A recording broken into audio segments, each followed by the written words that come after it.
Bravo, super témoignage, fichier en lecture audio joint, sera utile pour que le monde en prenne conscience de la gravité du sujet. Posté par Chambergil, dimanche 12 mars 2017. 02 janvier 2014. La maladie fantôme, maladie de Lyme.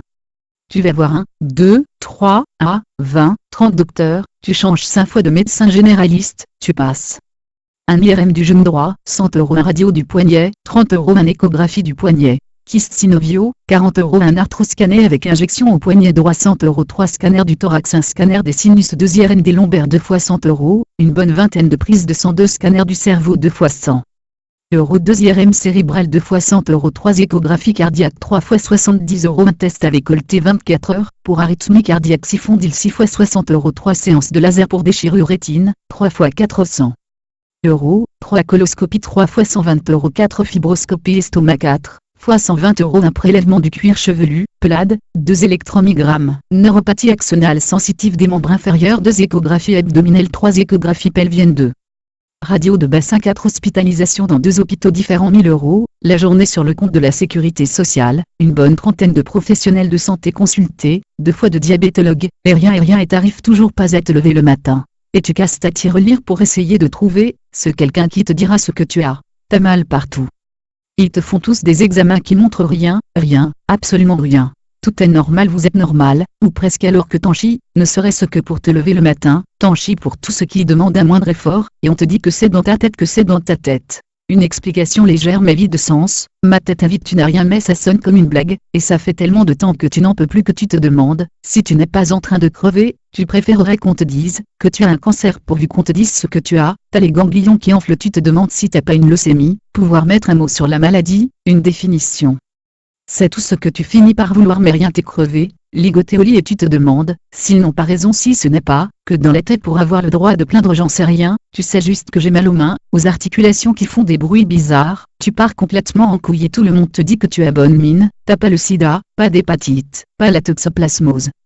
T'as pas de cancer, les médecins ne trouvent rien, donc ils te disent que tout va bien, mais toi tu sais que ça va pas, t'as mal au genou, et tout te paraît fatigant. La lumière te défonce les yeux, tu vois des petites taches quand tu regardes un fond lumineux, t'as des nausées tout le temps, des palpitations, tu supportes plus l'alcool, le café, les trucs que tu manges depuis longtemps. La fatigue t'oblige à modifier ton comportement, tu es devenu plus casanier, tu supportes moins les gens, ton corps ne te suit plus, ça t'énerve, tu te sens plus sensible, plus con, tu t'engueules facilement avec ton entourage, tu fais des rêves bizarres où tu as l'impression d'être aveugle ou d'être paralysé, d'être prisonnier de ton corps, de te réveiller en pleine nuit, et de ne pas pouvoir ouvrir les paupières. Tu te réveilles le matin en ne sentant plus ton bras, tu te dis que tu commences à être vieux et tout le monde se fout bien de ta gueule, comme un zombie. Tu as l'impression que ta volonté t'a laissé tomber, ne pas avoir le droit de comprendre, avoir des symptômes qui du jour au lendemain disparaissent puis n'avoir plus rien. Cette maladie se fout de ta gueule, tout va bien et puis tout repart en couille d'un jour à l'autre, sans cause décelable. Tu chopes la crève, et quand tu prends des antibiotiques, ça va mieux, bizarrement mieux, totalement mieux. Mais quand t'arrêtes, tu t'en rends peut-être pas compte, mais ça revient à des kilos de radio, de scans, d'IRM, de tout et n'importe quoi. Une pile entière de prises se sent toujours presque normale, mais rien qui explique vraiment tes symptômes. Tous les jours t'es à la rubrique t'es mal ou t'es à bout, de nerfs, de fatigue, tu mets ça sur le compte du sport que tu devrais faire, ou du sport que tu fais trop, et personne ne comprend la souffrance qui te hante. Les docteurs en ont marre, tu as comme épuisé leur connaissance en la matière, et tout ce qu'ils trouvent à te donner ce sont des antidépresseurs. La fatigue insupportable, insoutenable, qui te dépersonnalise de ce que tu es, ça te bouffe ton énergie, te ronge de l'intérieur. Ça t'épuise, d'une fatigue malsaine, d'une fatigue sans cause, de douleur furtive, lancinante, de troubles de la vision. Tu changes tes lunettes, ça change rien au problème, tu changes de médecin, c'est la même réplique, vous êtes normal. T'es partagé entre l'envie de retourner chez le psy, ou de foutre sur la gueule au prochain, qui te conseille de radier, et tu pédales dans la semoule. Tu as l'impression d'être un zombie prostré dans une vie qui ne te ressemble pas. Bonjour, docteur, je n'entends plus d'une oreille, je ne sens plus mes doigts de pied, je fais des rêves étranges. Enfin, c'est plus des hallucinations. Et tout un tas de symptômes aussi handicapants que furtifs. Tu ne sais plus si tu dois continuer à te battre contre une maladie imaginaire, ou te résoudre à être diminué, à vivre diminué, à n'avoir la force de rien.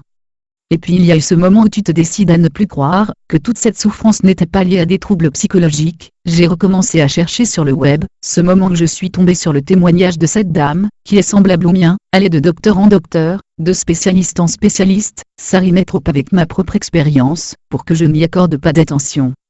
Lyme, maladie de Lyme, et ce reportage sur cette souffrance silencieuse. Fort de ma nouvelle hypothèse, j'allais consulter mon médecin traitant Lyme. Vous connaissez, à la maladie de Lyme qu'il me reprend, avec un accent genre, moi je m'y connais, je prononce bien l'anglais, ben oui on va essayer, mais en fait les tests ELISA en France ne sont pas fiables, ELISA c'est le nom qu'ils sont trouvés pour les tests de détection d'anticorps, et pourquoi pas Germaine, et plieutre qui voudrait dire ELISA pour Lyme incompétent. Mais obligatoire car très rentable du style moins on détectera de borréliose de Lyme, et plus les gens vont galérer à chercher ce qu'ils ont, donc vont dépenser beaucoup d'argent, et faire tourner l'industrie médicale, ou bien un acronyme pour dire que ce test est obsolète, ouais putain obsolète car je suis négative à ELISA, et positif pour le WB, c'était une blague, bref je lui demande de prescrire le test dit Western Blot. Il veut pas, pourquoi, j'en sais rien, il dit c'est cher.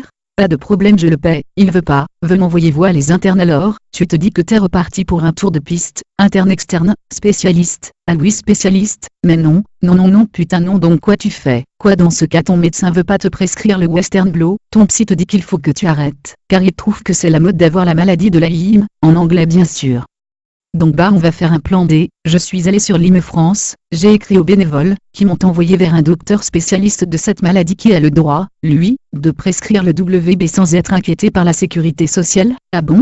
Ben oui, aujourd'hui tous les médecins ne sont pas autorisés à dépister ou soigner certaines maladies. Ah bon? Ah ben oui, ah ok, du coup en fait j'apprends que ça fait un bout de temps, que je me trimballe une bactérienne cousine de la syphilis. Ah oui ok. Une neuroborréliose de Lyme avec polyneuropathie axonale des membres inférieurs, et infection chronique en tout genre, candida, ou autre faune et flore qui fait partir en vrille tout mon organisme, des inflammations des grosses articulations, un genou, un poignet, des lombaires en vrac, des putains de problèmes endocriniens, où ston la thyroïde part complètement en couille, mais ils disent que c'est de la faute du générique du Levothyrox. Qui est sous-dose et bref faut s'y connaître, et si j'avais su je l'aurais fait médecine ça, m'aurait fait économiser du temps, de la santé, et de l'argent. Ah oui rien que ça, ah bah oui et ils disent, que ça se transmet exclusivement par piqûre de tiques, ou d'insectes, lesquels, on sait pas trop, mais elles ne doivent pas être très fraîches les bestioles. Attention celui qui dit le contraire il va en taulin. Et les chiffres, attention barre de rire, jaune, assuré, en Allemagne il y a 1 million, de personnes infectées par la borréliose, qui sont bien dépistées, bien traitées. En France il y en a 10 000 dépistés avec des tests ELISA qui sont pas fiables. Bah oui les tiques ils savent lire les panneaux. Ils vont pas passer la frontière ils respectent le code de la route. C'est comme le nuage de Tchernobyl bah non il est pas passé par la France, bah non y a pas plus de cancer de la thyroïde qu'ailleurs bah non c'est pas comme si bouffaient des légumes, qui ont poussé dans des sols contaminés. Une pensée pour les médecins au stat, qui ont essayé de soigner cette maladie à qui on a retiré le droit d'exercer. Et à celui qui ont essayé d'inventer un remède contre ces mêmes tarifs, une pensée pour le laboratoire Chalet, fermé par la sécurité sociale, dont les principaux protagonistes, se voient traîner en justice et interdits d'exercer, pour avoir élaboré un médicament à base d'huile essentielle. Oui madame, mais putain mais c'est quoi votre problème avec cette putain de maladie bordel? Attention, bonne nouvelle, on est pas mal lotis ici en France, car aux États-Unis, la forme chronique n'existe pas. Oui madame, comme ça règle bien des problèmes de diagnostic. Ceux qui disent que ça existe sont poursuivis par la justice, ou par la CIA, qui sait, je rigole, ou peut-être pas, vous pariez? Les premières personnes à avoir contracté la maladie, étaient des gens qui habitaient dans les années 70 la petite ville de Lyme, ou la Lyme pour ceux qui parlent anglais, joli village bourré de Tickland.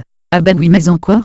Il était une fois des gens ils habitaient à côté d'un laboratoire d'expérience bactériologique de l'armée américaine, ah ben tiens donc, ils creusèrent dans d'atroces souffrances, et transmirent la maladie à leurs enfants. Ouston je crois qu'on dirait qu'il y a eu une fuite, l'agent causal de la maladie de Lyme, Borrelia burgdorferi, BB, a été utilisé dans les études de guerre bactériologique ah ben tiens, donc ça c'est pour la minute culturelle. Remarque ce serait un excellent moyen d'exterminer un max de gens, et de leur faire dépenser un max de fric avant de les laisser crever. Ben oui la bactérie dans sa forme chronique et incurable est indécelable au test, et puis comme cité plus haut, au stat, la forme chronique n'existe pas, du coup les pauvres gens ils vont payer, toute leur vie pour se faire soigner des maladies qu'ils ont pas, ce n'est pas pour rien qu'on la surnomme là. Grande imitatrice. Chapeau bas à tous ces fils de pute, qui spéculent sur cette maladie. Vous êtes des pourritures. Bande de bâtards. Et moi. 2 mois d'antibio, d'huile essentielle, d'antifongique, pour commencer, ah oui parce que plus tu as diagnostiqué tard, et moins t'as de chances de t'en débarrasser, oui madame. Tu veux en savoir plus? Clique sur le lien suivant et épate ton généraliste, http://www.youtube.com/watch. V = MKXTRDQG